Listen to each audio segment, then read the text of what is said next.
Sabay-sabay natin alamin ang mga kaganapan na nangyayari sa ating bansa.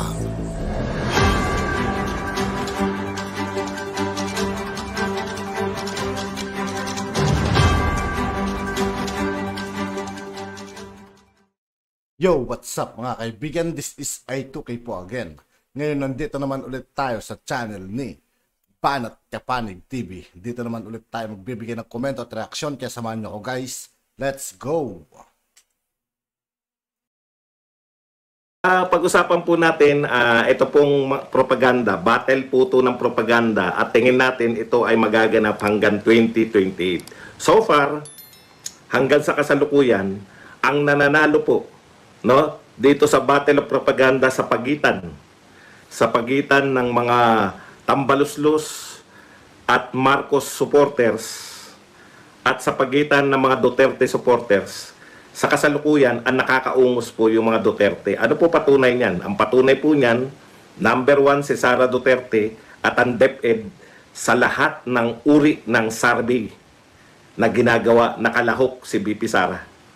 Mapa-presidential, mapa sa trust rating, approval rating, number 1 po si Sara Duterte.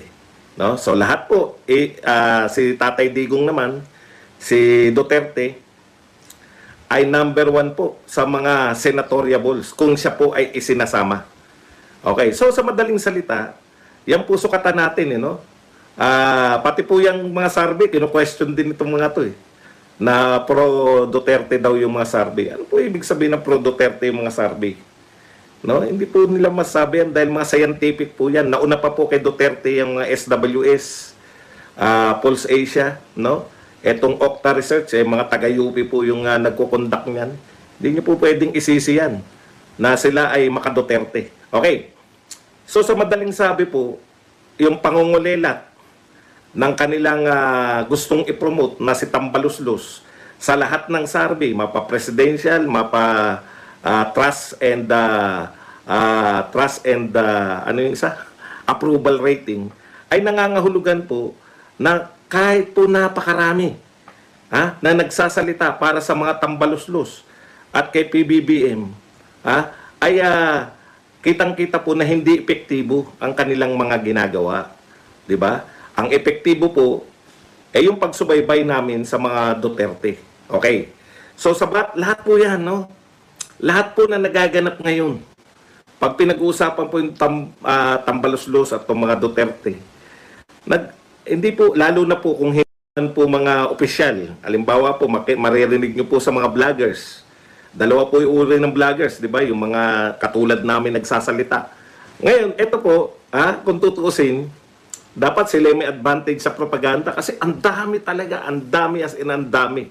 Kaya lang hindi ka panipaniwala Ang problema nila, miski si Ninyo, ginagawa po nilang source ng kanilang information. Si Ninyo, na mismo yata si Ninyo, hindi naniniwala sa kanya. Okay, pag-usapan muna putya, mas kilala si Ninyo bilang kap. Di ba? Kilala yan. Ngayon, yung mga hindi po political na tao at kilala si Ninyo bilang si Kap Ninyo, matatawa pa sa inyo. Kayo pong mga Tambaluslos at BBM supporters. Pag ginamit nyo po si Ninyo, pagtatawanan pa kayo ng mga taong hindi kilala si Ninyo na political vlogger pala Pag sinabi nyo ang source nyo ay si Ninyo, akala nila patawa lahat yun. Okay, eto po isa-isahin natin Akala ko ng una, may nagpauso lang dito sa mga taga-Twitter. Hindi ko po alam hindi ko po alam ang kaganapan sa Facebook. Medyo dito tayo nakababad sa Twitter Mas una kasi rito. Akala ko dito sa Twitter, meron lang nagmarunong na sinisi si Tatay Digong yung RA, yung Rice Tarification Law. Yung batas po na nagawa nung panahon ni Tatay Digong. Nakahanap po sila Hindi po nila kayang lutasin. Yung pangako po na 20 pesos na bigas, hindi po kayang lutasin ng mga ng kasalukuyang administrasyon. Hindi niya nga kayang mapababa yung presyo. Sa dati na lang, wag na yung 20 pesos. Alam na natin na hindi totoo yan. Hindi magaganap at kalokohan. Okay. Sa madaling salita, ito pong 20 pesos, wala nang umaasa diyan. Mabalik na lang sa dati sa presyo ni Tatay Digong, no? O ngayon sinisisi po sa pagsipa po ng tama naman po 20 pesos. Malapit na po nating matamo. 20 pesos 1/4. Sinisisi po ngayon ng mga magagaling na dito sa Twitter. Malamang yan na po isunod. Huli kasi yung mga vlogger sa yung nagsasalita. Nauna tong mga vlogger sa Twitter. O abangan nyo po yan sa mga sa mga vlogger na mga tambaluslos. Yan na po, sisisihin na po nila si Duterte sa sa may pagtaas ng presyo ng bigas. Yung tarification law, no? Ako hindi ko po sasagutin yan. Yung mga katarantaduhan nyo. Kalokohan po yan. Bakit? Kailan po ba tumaas yung presyo ng bigas? Ngayon. Ang pinag-uusapan natin presyo, yung presyo ngayon. Ano pong petsa ngayon? 2024. O, nag-start po yan noong nakarang taon, di ba? Kung ang sisisihin nyo po, kung bakit mataas ang presyo ng bigas ngayong 2024, ay yung presidente noong 2016 hanggang 2022, may malaki po tayong problema. Ibig sabihin, wala tayong kapag-apag-asa na lutasin yan ng kasalukuyang gobyerno kasi yung kanyang mga vlogger sinisisi na sa dati. Di po ba? Okay. Yan yung nila eh. Ayan, no? Ito pa sabi ng anak ng pating. Nakita niyo po yung mga vlogger nila sa Twitter?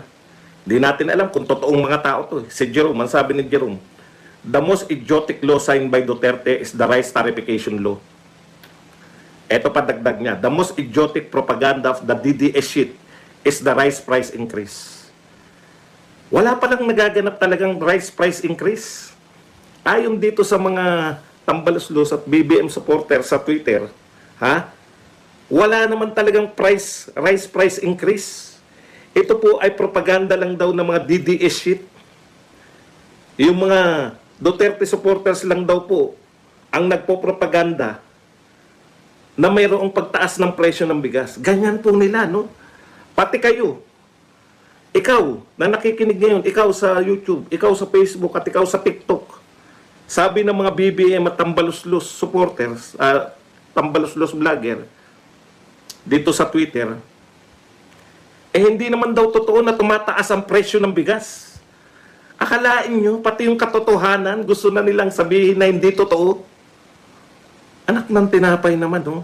Paano mo susolusyonan yung problema na hindi mo inaamin na mayroon? Di ba ang unang paglutas ng problema, aminin mo muna na may problema. Bakit nyo sasabihin na wala naman daw talagang pagtaas ng presyo ng propaganda lang daw? Puta, pumunta ka sa tindahan. Itanong mo ang presyo. Pag sinabi sa'yo 70 isang kilo, ay manang, niloloko nyo naman ako. DDS po ba kayo? Bakit 70 ang kilo? Hindi naman po tumataas ang presyo ng bigas. Sabi dito sa Twitter, propaganda lang daw ng DDS. DDS ka ba, manang? Tanong nyo rin sa nagtitinda ng bigas na 70 pesos ang isang kilo. Sa tindahan yan, 70 pesos ang bigas. Sabihin nyo, propaganda lang po kayo. Hindi po totoong mataas ang presyo. Naloko na ang Pilipinas. Grabe kasi nungaling nito mga hinayupak na. No? Maipagtanggol lang po yung kanilang Panginoon na si Tambaluslos at si Apo Marcos. Pati po yung katotohanan alam natin. Ay iibahin po nila. Okay, sige nga, paliwanag mo nga na hindi talaga na totoo yung sinasabi ng mga kabatch mo. Ngawa-ngawa lang daw tayo. Ngawa-ngawa ba to? Hindi talaga totoong mataas ang presyo ng bigas? Kayo naman, no? Niloloko nyo naman pati sarili nyo. Baka libre bigas ka, Brad. Kaming bumibili ng bigas, alam namin mataas ang presyo. At hindi ang kasalanan ni Duterte dahil tapos na yung termino ni Duterte. Ano ba naman yan, mga utak nyo? Ang dami na po nagsasabi niyan, Pinauso nila yan. Tarification law daw ang may kagagawan yan. Ano yung pinakita ni Tambaluslos sa ni Erwin Tulfo? Na nakatambak na bigas na nakita nila na yan ay hinuhord o ito ay imported na nililipat sa mga sako. Ibig sabihin ay smuggled na bigas. Wala na yung smuggling, wala na yung hoarding na dahilan ng pagtaas ng presyo. Dahil ang sinabi nyo na may kasalanan, si Duterte. Dahil hindi kayo makahuli ng smuggler, hindi kayo makahuli ng hoarder. Sasabihin nyo na ngayon na may kasalanan, propaganda lang yan ng mga Duterte supporter. Aba, napakalaking kagaguhan naman yan. Huwag nyo naman kaming bulahin. Kaming mga bumibili ng bigas, alam namin yung pagtaas ng presyo. Pag pati yung katotohanan, kino-question nyo na, malaki po ang problema natin. Hindi nyo kayang itokis ang katotohanan. Mataas ang presyo ng bilihin, mataas ang presyo ng bilihin. Naintindihan nyo? Okay. Paano ko naniniwala na dilawan na po ang nagpapatakbo ng propaganda nitong mga tambaluslos? Kasi wala pong pinagkaiba sa mga dilawan. Naalala nyo si Lenny? Panahon nila Lenny? Nung panahon ni Duterte, Vice President niya si Lenny. Ano po ang pinagmamalaki nilang ginagawa ni Lenny? Tapos na. At yun nga po mga kaibigan, dito po nagtatapos ang ating reaction video. Muli ako po si I2K ng Sundalo ng Tunggalo.